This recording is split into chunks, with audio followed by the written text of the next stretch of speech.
اعوذ باللہ من الشیطان الرجیم بسم اللہ الرحمن الرحیم ان الذين يكفرون بالله ورسله ويريدون ان يفرقوا بين الله ورسله ويقولون نؤمن ببعض ونكفر ببعض ويريدون ان يتخذوا بين ذلك سبيلا أولئك هم الكافرون حقا وأعتدنا للكافرين عذابا مهينا والذين آمنوا بالله ورسله ولم يفرقوا بين أحد منهم أولئك سوف يؤتيهم أجورهم وكان الله غفورا رحيما۔ ان آیات کا ترجمہ یہ ہے، جو لوگ اللہ اور اس کے رسولوں کا انکار کرتے ہیں اور اللہ اور اس کے رسولوں کے درمیان فرق کرنا چاہتے اور کہتے ہیں کہ کچھ رسولوں پر تو ہم ایمان لاتے ہیں اور کچھ کا انکار کرتے ہیں، اور اس طرح وہ چاہتے ہیں کہ ایک بیچ کی راہ نکال لیں، ایسے لوگ صحیح معنی میں کافر ہیں، اور کافروں کے لیے ہم نے ذلت آمیز عذاب تیار کر رکھا ہے۔ اور جو لوگ اللہ پر اس کے رسولوں پر ایمان لائیں اور ان میں سے کسی کے درمیان فرق نہ کریں تو اللہ ایسے لوگوں کو ان کے اجر عطا کرے گا، اور اللہ بہت معاف کرنے والا بڑا مہربان ہے۔ یہاں اللہ تبارک و تعالی نے ان 3 آیتوں میں منافقین اور کافروں کے درمیان کی ایک قسم کا ذکر فرمایا ہے۔ یعنی کچھ لوگ تو وہ تھے جو کھلے کافر تھے، نبی کریم صلی اللہ علیہ وسلم کا بھی انکار کرتے تھے، پچھلے انبیاء کا بھی انکار کرتے تھے، جیسے مشرکین مکہ۔ اور کچھ لوگ وہ تھے کہ جو ظاہر میں اپنے اسلام کا دعویٰ کرتے تھے، حقیقت میں وہ کافر تھے، ان کو منافق کہا جاتا ہے۔ ایک تیسری قسم کا یہاں پر اللہ تعالیٰ نے ذکر فرمایا ہے۔ پیچھے منافقین کا ذکر چلا آ رہا تھا، اور اب ایک تیسری قسم کا ذکر فرمایا ہے۔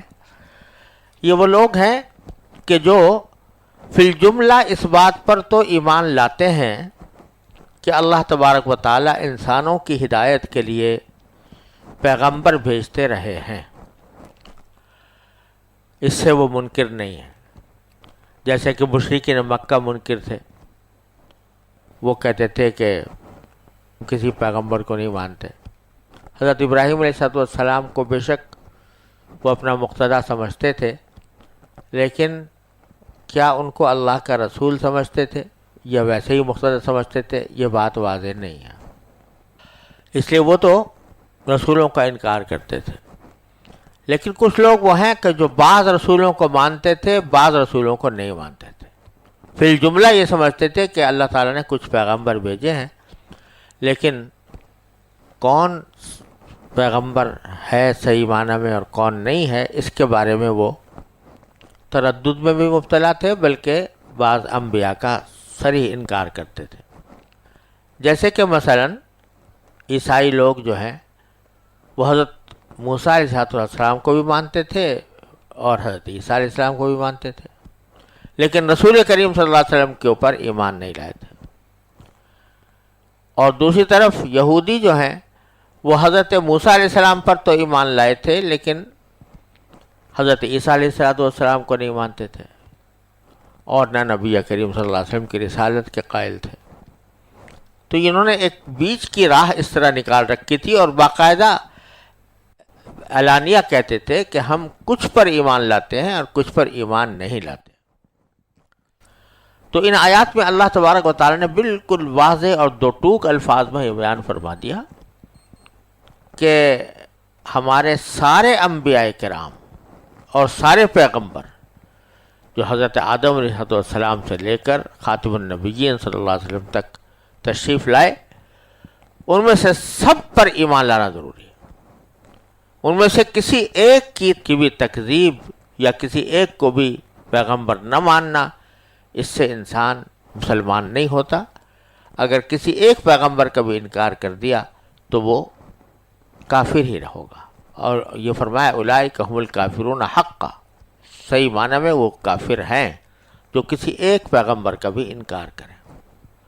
اور اس لیے جو لوگ مثلا اہل کتاب پچھلے پیغمبروں پر تو ایمان لاتے تھے لیکن رسول کریم صلی اللہ علیہ وسلم پر ایمان نہیں لائے تھے، تو ان کے ایمان نہ لانے کے نتیجے میں وہ پکے کافر قرار دیے گئے.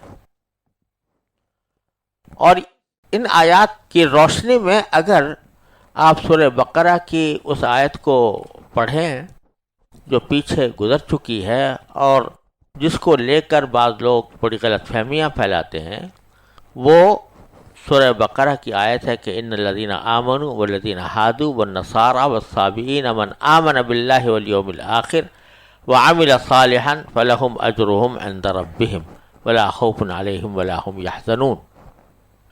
اس آیت کریمہ میں اللہ تعالیٰ نے یہ فرمایا ہے کہ جو لوگ ایمان لائے ہیں اور جو یہودی ہیں یا نصرانی ہیں یا صابئین ہیں، اگر وہ اللہ پر اور یوم آخرت پر ایمان لے آئیں اور اچھے عمل کریں تو بس ان کو کوئی خوف نہیں ہوگا، کوئی غم نہیں ہوگا.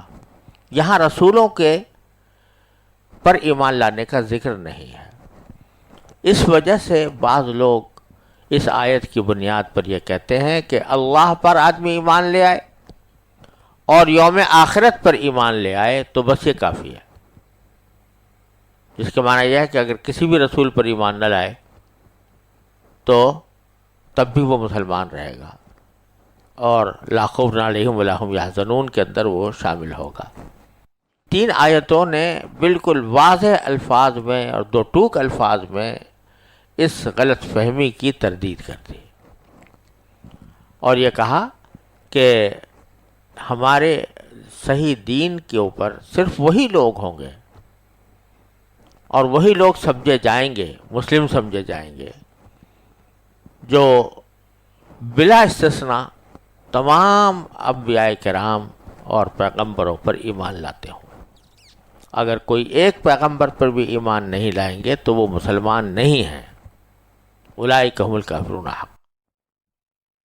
تو اس سے پتہ چلا کہ وہاں سورہ بقرہ کی آیت میں جو اللہ تبارک و تعالیٰ نے صرف ایمان باللہ اور ایمان بالیوم الآخر کا تذکرہ فرمایا ہے کہ اللہ پر ایمان لانا، یوم آخرت پر ایمان لانا، تو در حقیقت وہ ایسا نہیں ہے کہ رسولوں پر ایمان لانے کی نفی اس میں کی جا رہی ہو، بلکہ اللہ پر ایمان لانا در حقیقت اللہ کے انبیاء پر ایمان لانا میں بھی شامل ہے.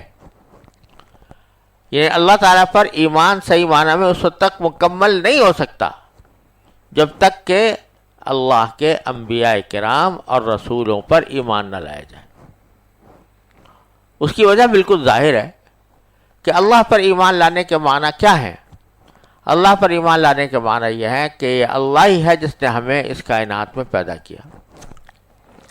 اللہ تبارک و تعالیٰ ہی وہ ہے کہ جس نے یہ کائنات پیدا کی اور اس میں ہمیں بھیجا.